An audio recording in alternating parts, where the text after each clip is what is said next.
दोस्तों, आज की कहानी है समधन जी। किसी को किसी का सुख सहन बर्दाश्त नहीं होता। दोस्तों, कहानी शुरू करने से पहले अगर आपने चैनल को सब्सक्राइब नहीं किया हो तो कर लीजिए ताकि आपके पास पहुंच सके हर नया वीडियो। अरे अरे संध्या, कहाँ भागी चली जा रही हो? इधर जरा मेरी बात तो सुनती जाओ। सेला आंटी मंदिर से लौट रही संध्या को पीछे से आवाज देकर पास बुलाते हुए बोली, हाँ आंटी, जरा जल्दी बताइए कि क्या बात है। आरव के पापा नाश्ते का इंतजार कर रहे होंगे। संध्या उनके पास आकर बोली। हालांकि उसको घर पहुंचने की बहुत जल्दी थी क्योंकि पति को नाश्ता जो देना था, फिर भी उम्र में बड़ी आंटी ने इस तरह सामने से बुलाया तो वह नकार ना सकी। अरे संध्या, ये बताओ कि तुमने अपने बेटे आरव की शादी विमी के साथ करने के लिए इनकार क्यों कर दिया, जबकि उन दोनों के रिश्ते की बात तो 2 साल से चल रही थी। सेला आंटी ने चेहरे पर रहस्यात्मक हंसी लाते हुए कहा, ये क्या कर रही है आप आंटी, और किसने कहा आपसे ये बात? संध्या तो एकदम से शौक कर बोली, अरे वह तो मैंने सुना ना, तो मुझको तो सचमुच बहुत असभाव हुआ। इसलिए जब तुम सामने दिख गई तो मैंने सोचा क्यों दूध का दूध और पानी का पानी साफ कर लिया जाए, मतलब पूरी छानबीन कर ली जाए। सेला आंटी के शब्दों में व्यंग्यता तमक फूटता क्योंकि दोनों बच्चों की अंतर जातीय रिश्ता था।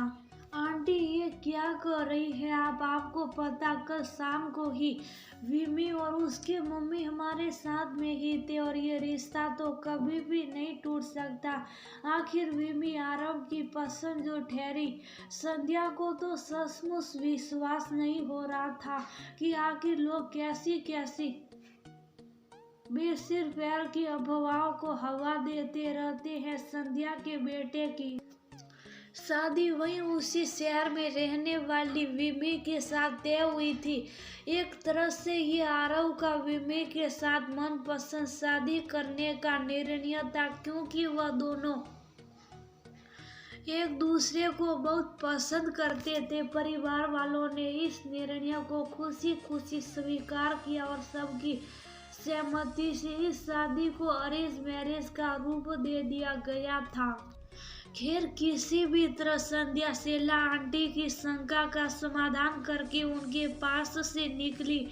तब तक दूसरी पड़ोसन दिखाई पड़ गई। उनका भी रही सवाल था। संध्या का तो मानना ही ठनक रहा था कि आखिर ये अफवाह किसने फैलाई। अब संध्या ठहरी सामाजिक शाम तक गई।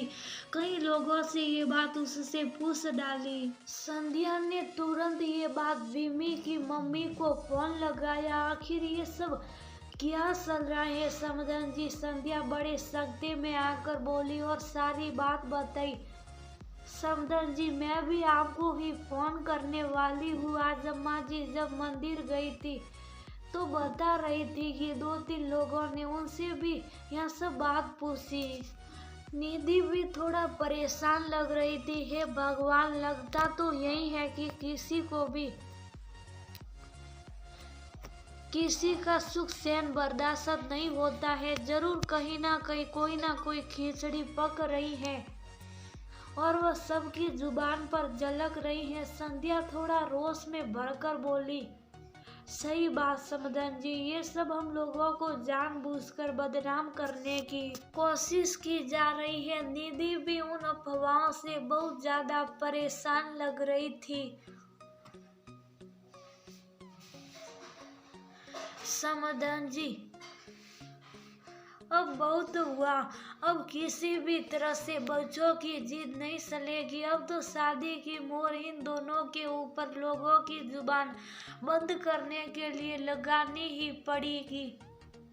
संध्या दृढ़ संकल्प शब्दों से बोली, सही कर रही हैं आप समधन जी, चलिए फिर कल ही इन दोनों की शादी की फाइनल डेट निकालते हैं और दोनों को एक दूसरे के बंधन में बांध ही देते हैं। निधि भी संध्या के निर्णय पर मोहर लगाते हुए बोली और कुछ ही दिनों में ये दोनों बच्चे शादी के बंधन में बंधने को तैयार हो गए और संध्या और निधि ने चैन की सांस ली, क्योंकि इस शादी के साथ ही कई दिनों से चल रही अफवाहों को विराम लग गया था।